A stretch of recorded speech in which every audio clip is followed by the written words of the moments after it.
Rohingya खतरा हैं या फिर बेसहारा, इसको लेकर एक बार फिर बहस छिड़ गई। जम्मू कश्मीर में बिजली पानी लाइन कट होने के बाद जांच पड़ताल शुरू हुई थी कि उमर सरकार रोहिंग्या आबादी की ढाल बनकर खड़ी हो गई।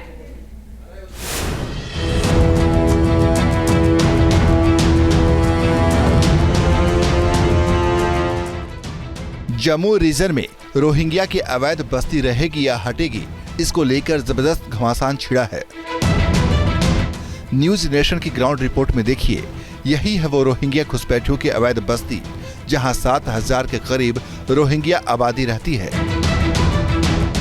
कहां से आए, किसने बसाने में मदद की, अब जम्मू कश्मीर पुलिस सब कच्चा चिट्ठा निकालने में जुटी है।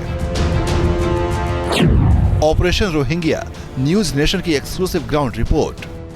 जम्मू के अलग अलग इलाकों में रह रहे रोहिंग्यास को लेकर सुरक्षा एजेंसियों के हाथ कुछ नई जानकारियां लगी थी, जिसके बाद सुरक्षा एजेंसियों ने एक बार फिर रोहिंग्यास की वेरिफिकेशन का काम जो है वो यहां पर शुरू किया था। लेकिन इसके साथ ही साथ यहां पर आप देख सकते हैं, जहां पर ये रोहिंग्यास जो हैं वो रहते हैं, वहां पर जिन लोगों ने इनको यहां पर रहने के लिए ये प्लॉट दिए हैं, उनके खिलाफ यहां पर जम्मू कश्मीर पुलिस ने कार्रवाई की थी और 5 FIR जो हैं वो यहां पर जम्मू में रजिस्टर की गई थी। और साफ तौर पर यहां पर कहा गया था जम्मू कश्मीर पुलिस द्वारा कि बिना वेरिफिकेशन के यहां पर जो टेनेंट्स लोगों ने रखे हैं, उनके खिलाफ ये कार्रवाई जो है वो यहां पर की गई है।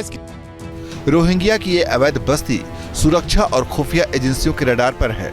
आरोप है कि यहाँ के कुछ लोगों के तार आतंकी कनेक्शन से भी जुड़े हैं। सुराग मिलते ही जम्मू कश्मीर पुलिस ने वेरिफिकेशन प्रक्रिया शुरू की थी। इसके बाद स्थानीय प्रशासन ने बिजली और पानी की सप्लाई लाइन काट दी।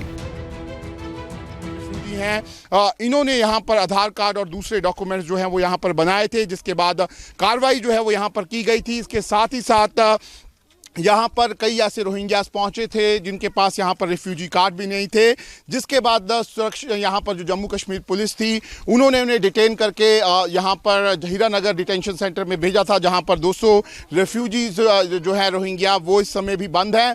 ऐसे में लगातार सुरक्षा एजेंसियों को अलग अलग तरह की जानकारियाँ मिलती हैं और उसी के आधार पर जो है वो यहाँ पर काम किया जाता है। लेकिन अब जो रोहिंग्या रिफ्यूजी हैं, इनके खिलाफ जो कार्रवाई हो रही थी उसको लेकर यहाँ पर सियासत शुरू हुई है और लगातार जितने भी राजनीतिक दल हैं वो अब इसको लेकर यहाँ पर बयानबाजी कर रहे हैं। एक तरफ भारत की जमीन पर अवैध रूप से रह रहे रोहिंग्या पर सख्त एक्शन शुरू हुआ, तो दूसरी ओर उमर सरकार का सॉफ्ट स्टैंड भी दिखाई दिया। मुख्यमंत्री उमर अब्दुल्ला ने केंद्र सरकार से मांग की है कि वो रोहिंग्या को लेकर निर्णय ले कि आखिर उन्हें कहां बसाया जाना है। उधर सूबे के जल शक्ति मंत्री जावेद राणा ने रोहिंग्या बस्ती में पानी के कनेक्शन एक बार फिर बहाल करने के निर्देश दिए हैं।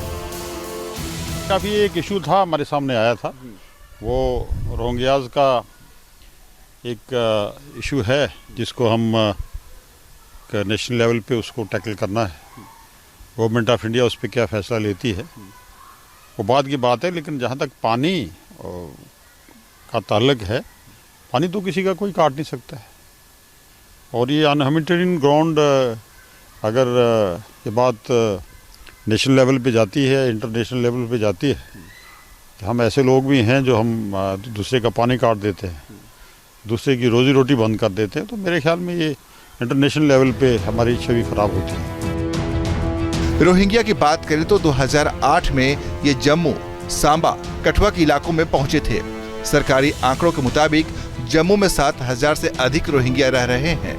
पिछले कुछ सालों से इनकी संख्या बढ़ी है और कई आपराधिक मामलों में इनका नाम सामने आया है।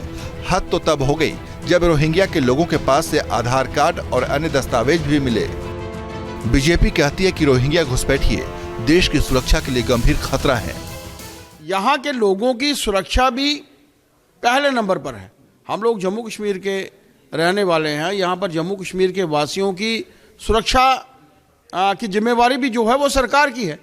LG एडमिनिस्ट्रेशन ने लगातार से जो प्रयास किए हैं वो सराहनीय हैं, लेकिन इस सरकार को भी उचित कदम, ऐसे कदम उठाने से पहले सोचना चाहिए था और इस पर विचार करना। रोहिंग्या घुसपैठियों के मुद्दे पर जम्मू कश्मीर की सियासत में घमासान छिड़ा हुआ है। बीजेपी आरोप लगा रही है कि वोट बैंक बनाने के चक्कर में उमर सरकार नरमी दिखा रही है, जबकि उमर सरकार ने गेंद केंद्र के पाले में डाल दी है। ऐसे में सवाल है कि इन अवैध बस्तियों का भविष्य क्या होगा। जम्मू से शाहनवाज खान के साथ team news nation. News nation अब व्हाट्सएप पर खबरों के ताजा अपडेट के लिए न्यूज नेशन के इस QR कोड को स्कैन करें।